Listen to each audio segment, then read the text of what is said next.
So I know a bunch of you have been asking for this video, which is the all-new GoPro Hero 12 comparison with the DJI Action 4. So I do want to break this video down the same way or similar way that I did my previous comparison video. First thing we'll talk about are the cameras on these two action cams. Then we'll talk about my favorite category, which is user experience. Third, we'll jump into reliability of the camera. And finally, we'll talk a little bit about the audio. Now, a couple weeks ago, I did do a poll on my channel asking people that own an action camera what their main use case for. Is it mainly for extreme sports? Is it for family documentation? Kind of like what I do. Is it for vlogging? And pretty much 80% of you guys said you use it for family documentation as well as vlogging. And then 20% say they use it for more extreme sports. So I do want to give you guys a little bit of context of how I use action cameras. I pretty much use it as all-purpose documentation because a lot of times I don't want to use my phone in a lot of scenarios. And quickly, the first thing we'll talk about, just size and weight. Now, as you can see here with the GoPro Hero 12, they actually didn't change the size of the camera. So just like the previous version, the 10 and the 11, the DJI Action 4 is a little bit smaller in size and also lighter in weight compared to the GoPro. Now, when we're talking about camera sensor size, the GoPro Hero 12 does have the same size sensor as it previously did. Unfortunately, all the rumors talking about the 1-inch sensor, we are not there yet. It would have been nice. However, 1/1.9-inch CMOS sensor. And then here on the DJI Action 4, we do have a larger 1/1.3-inch CMOS sensor, the same or similar sensor size that we have on their drones, the Mini 4 Pro, the Air 3. Now that larger sensor does give the Action 4 the edge when it comes down to low light shooting. I shot a bunch of indoor low light shots and you could definitely see that the Action was edging out the GoPro in those lower light scenarios. Now when it comes to video resolution, the GoPro Hero 12 does edge out the Action 4.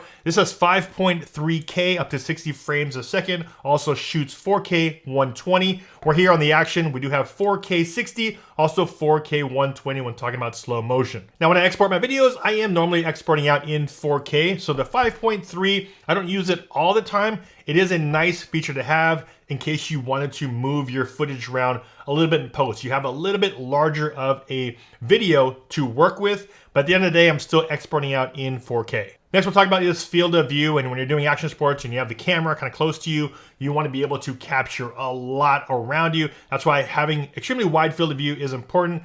Here we have the ultra wide on the DJI Action 4, which is approximately 155 degree field of view. Now here on the GoPro, we do have a similar 156 field of view or 156 degree field of view, only if you're shooting in that 8:7 aspect ratio. I normally don't shoot in that aspect ratio. I will normally shoot in standard 16:9.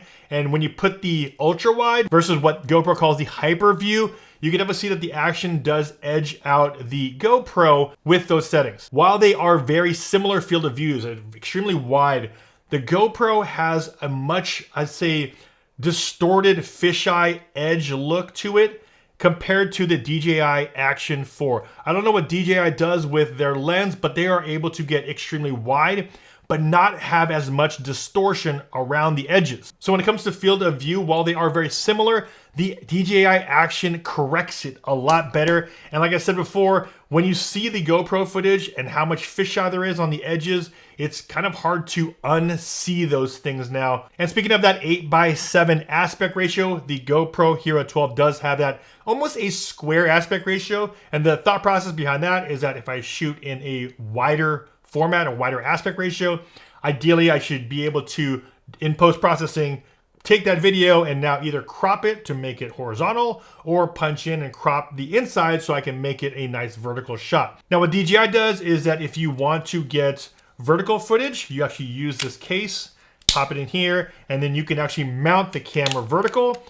That way you can shoot vertically just like that. And then if you want to shoot horizontal, you just flip it this way. Now the one accessory that GoPro did release is this right here, the Max Lens Mod 2.0, which is really cool. You take off the lens from here, put this one on there, and now you get a 177 degree field of view. We do have that kind of protruding lens there when it's on your GoPro. So the plus part of the Pro with it is that yes, you're gonna get extremely wide field of view. So very similar to how you would kind of see one lens from a 360 camera, extremely wide. The only downside that I saw when I was using this is that it's just like a 360 lens. It is made of glass, which means you have to be pretty careful with it, and you can't treat your GoPro the same way you would with this lens cover. Good to have as far as when you're mounting it to something, but just know that if this thing were to take a tumble with this on, you're more than likely gonna scratch this thing up, where here, you can throw this thing on the ground and not have to worry about this little plastic cover on it. Next, we'll talk about stabilization, and if you guys have owned these cameras, stabilization the past year, 2 years,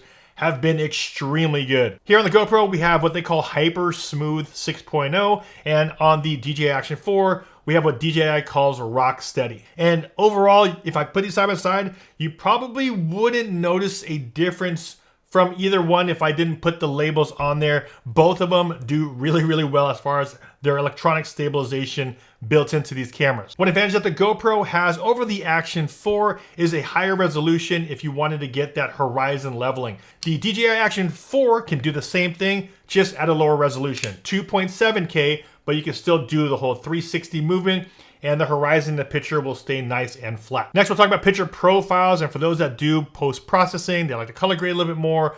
Luckily enough, both these do shoot in 10-bit. The GoPro also has a log format that they call GP log. And here on the Action 4, we have the D-Log M, which again is nice if you do fly the DJI drone, have some of their other cameras, where the D-Log M is a pretty standard one that they're using across the board, so it makes color grading a little bit easier if you are mixing and matching some of your footage, maybe from the Action and also with their drones. Now, if you're the type to use your Action camera for photos, the GoPro does have the advantage over the Action 4. Not only does it shoot 27 megapixel photos, there are a bunch of different creative photo modes on the GoPro that we don't have here on the Action. So if photo was your thing, definitely GoPro has the advantage over the Action 4. Next, we'll talk about my favorite category, and that is user experience. What are you doing on screen? How are you changing your modes? How easy or hard is it to do certain actions? Now, the first one we'll talk about is just turning the camera on.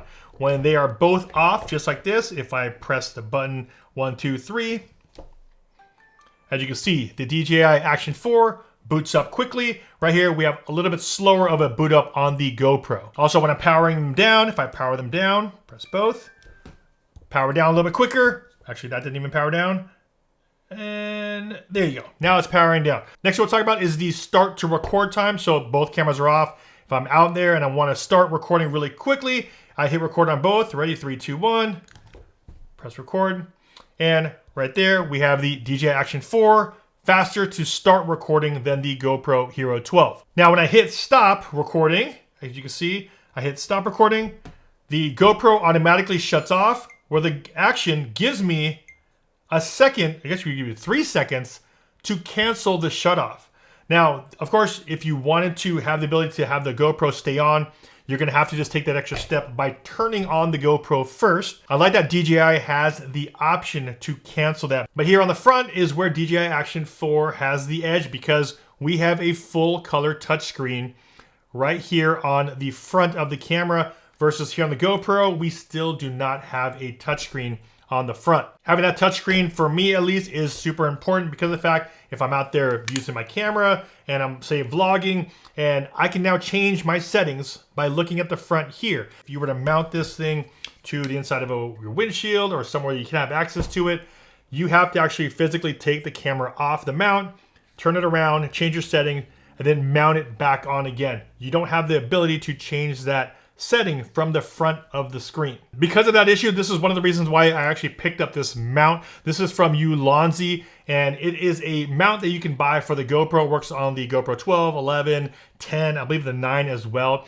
But what it does is it actually gives you the ability to use the DJI magnetic mounts. Gives you 3 different ways to mount your camera, and I have a separate video on that one. This is actually made using the GoPro a lot easier compared to using the thumb screws like you normally would have to. Now, with that said, we will talk about an update that they did put on the GoPro Hero 12 and actually swapped them out. I actually put this one onto 11. But the 12 now has the standard feet that we're used to, the built-in feet. They also added a 1/4 mount to the middle of the camera. So if you wanted to change your mount and just screw it directly onto it, you have that ability here to put a tripod, put this on a stand directly into the camera, which is a nice option. And staying on that mounting system option, I really like that DJI went with the magnetic mounts. If you're the type to move your camera around, so if I want to be able to document what I'm doing here and shoot with it, and then if I go into my car, I can just pop this off, hook this up to my car mount, put it onto a chesty because I like to bike. I can easily take it off with these strong magnets here, put it onto my chest, take it off here, put it onto my helmet. Gives you a lot of flexibility. That's something you're not really able to do with the GoPro system. If you normally have the GoPro system, you're gonna be using this whole twist and locking thumb screw on all of their mounts. We're here on the DJI Action 4. They have all these quick mounts, so it makes it a lot easier if you're trying to put your camera in different places. The one thing that GoPro did update on the 12, which we didn't have on some of the previous ones, is that if you're using your mobile phone and you wanted to use it as a preview monitor, the Action allows you to preview as well as record through your mobile device. The GoPro now allows you to preview while you're recording. Before, the previous model, when you hit record, it would then black out your screen. But now on the GoPro 12, they allow you to now preview while recording. Next new feature on the GoPro Hero 12 is time code sync. So if you are shooting with a bunch of GoPros and you wanted to sync up those time codes, you are able to do that now on the GoPro 12. That's a feature I don't really use. I will normally just use one camera, so I'm not really using multiple to sync up. But cool feature if you need that function. Next user experience advantage, I will say for the DJI Action 4 is the quick switch button here on the side. What's nice about the Action is that you are able to make a bunch of different custom profiles of different settings that you use all the time. So for instance, I use 4K 30, 4K 60, 4K 120, as well as some of the profiles I saved. I sometimes want to shoot in normal mode, and then sometimes I want to shoot in D-Log-M. I'm able to save up to 5 custom profiles here and easily switch through those profiles just by tapping on this quick switch button. On the GoPro, you are able to customize some of your profiles. However, in order for you to access them, you have to do a multi-button press, and then you actually have to go through here and select which one you want to use. Now, the one update that GoPro did do on the 12 is that they did change up their menu system on how you select your settings. So if I wanted standard 60:9, you want to change the aspect ratio. All right, next category we will talk about is reliability of these cameras. First, we'll talk about battery life. Now, what's interesting is that GoPro is still using their same Enduro battery that they had on the 11, or they released it about 2 years ago, I believe. And they put it onto the 11. They also put it on now, the same battery onto the 12. And for some odd reason, I think it's because we also got rid of something. We have a longer battery life on the GoPro Hero 12, but with the same battery. So they were able to make some software improvements to extend the battery life. And one of those things that they might have done to save battery life on it is that we also had to remove things. So while we have longer battery life improvements from this, they also removed GPS from the GoPro Hero 12. So what's interesting is that they actually just took it away. Not even the fact that you could turn it on and off, which I feel like if that was the case, that was sucking up the battery, why not just make it like an option, turn it on or off? They just removed it completely. Using these side by side throughout my daily tests, the Action 4 will still edge out the GoPro, but I'll definitely tell you this much, it is a big improvement over the 11, the GoPro Hero 11. So whatever they did internally to save on battery, they did do a better job here on the Hero 12. Now, when it comes down to charging the batteries, there is a big difference here. The DJI Action 4 can recharge a lot faster than the GoPro. The GoPro batteries are rated to, I believe, take about 3 hours to charge a battery, and they do have a faster charge option, which will take still about 2 hours to charge the battery. Now here with the Action 4, you can actually fast charge this battery up to about 80% in only 18 minutes. And then if you wanted a full charge, it'll take you less than an hour, take you about 50 minutes. When it comes down to waterproofing on these cameras, the GoPro rated for 10 meters of depth without having the deep dive cage on it, while here on the Action 4, rated for 18 meters of depth without having the deep dive casing on these. One of the new features now you can do on the GoPro Hero 12 is you could hook up something like your AirPods directly to the Action camera. It's a pretty cool feature that you are able to connect it, but when I did my test on it and just doing some basic stuff, you can really hear some weird just artifacts happening in the audio when it's hooked up to your AirPods. All right, so one of the use cases of using something like AirPods or external microphones in general is you might want to do this. Have your action camera set up and you want to be able to be away from the camera and do something just like this and just talk, and hopefully the AirPods and the Bluetooth connectivity is pretty decent. So how does the audio sound? I'm about 2 feet away from the camera, but if you ever were to do anything a little bit further, testing 1, 2, 3, 4, 5, testing 1, 2, 3, 4, 5, how does the audio sound? We turn around, how does the audio sound from here? I wonder if it's still gonna pick me up. So I'm about, I don't know how many feet am I, about 25, 30 feet away or so. How does the audio sound with the AirPods connected to the GoPro Hero 12? This is the audio right now you're hearing is the audio coming from the DJI Action 4, and the audio right here you're hearing is coming from the GoPro Hero 12. Testing 1, 2, 3, 4, 5. Testing 1, 2, 3, 4, 5. How does the audio sound coming out of these cameras? This is the Action 4 that you're hearing right now. Switching over to the GoPro Hero 12. Testing 1, 2, 3, 4, 5. How does the audio sound? What's really nice about the DJI Action 4 is that it does have a USB-C interface here on the side, which allows you to actually plug in directly a USB-C mic, and the camera will read it. Or if you have a third-party mic with a 3.5 jack, you can get a really inexpensive adapter that goes 3.5 to USB-C. Plug that in, and more likely your Action 4 will be able to use that microphone. The difference here on the GoPro is that even though we have a USB-C plug on the side, you are not able to directly plug in any mic to that USB-C. You're gonna need one of two things, either a audio adapter, which is a GoPro proprietary adapter that converts that audio into the USB interface, or you're gonna need the media mod. Both of these things are significant of a cost on top of the Action camera in order for you to plug in other microphones to the GoPro. One thing I really like using with the Action 4 is this right here, which is the DJI mic wireless system. This is something that I use on a lot of my Sony cameras when I'm out there doing gigs, but also I can easily plug in. This is a USB-C, plug it in directly to the camera here, and now I can have audio transmitted directly from my transmitter. All right, so now we're switching over to the Action 4. This is with the DJI mic system right over here. I have the microphone hooked up right underneath my shirt, but how does the audio sound compared to the Bluetooth mic on the GoPro Hero 12? Like I said, it's a little bit different because of the fact that I actually have to put a microphone receiver, as you can see right over here. I have to put a receiver on the Action, but of course, if you're the type to record further away and you need that microphone, you need that transmission. Now I'm about the same distance away, 25, 30 feet away.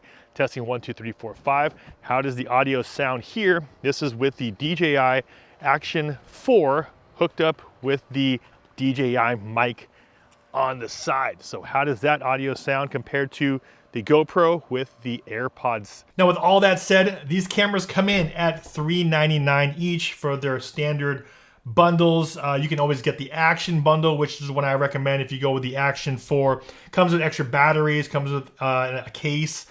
Here with the Hero 12, there are some other bundles that this one comes with too. If you wanted to use something like their subscription model, they have that available as well. Now for me, if I were to run in the house and grab one camera that I have to use for the whole day, I'm definitely gonna have to grab the DJI Action 4 for pretty much all of those reasons that I mentioned in this video. Now, is the Action 4 gonna be what you need it for? It might not be. Like I mentioned, there's still some advantages here when it comes out to, say, the photo side. So if you're not the type to always do a lot of video and you wanna do more creative photos, I do think that the GoPro has some advantages there. Because when it comes down to video, very comparable on both. When it comes down to low light, the Action definitely does a lot better in low light scenarios.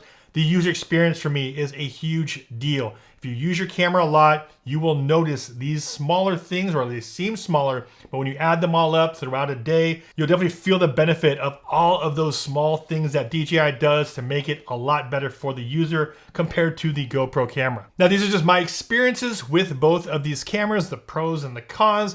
I'd like to know from you guys, if you guys do have these cameras, Do these resonate with you guys? Are you guys experiencing the same things I am? And also, if you do have one or the other, I would definitely like to know what are some other things that you take in consideration when you're purchasing one of these cameras. As always, if you guys got some value from this video, a big like would be much appreciated. Don't forget to subscribe, hit that bell to be notified when I post new videos. This is also Stacio with FlytPath.com. I'll see you guys out there with either the GoPro Hero 12 or the Action 4. Take care.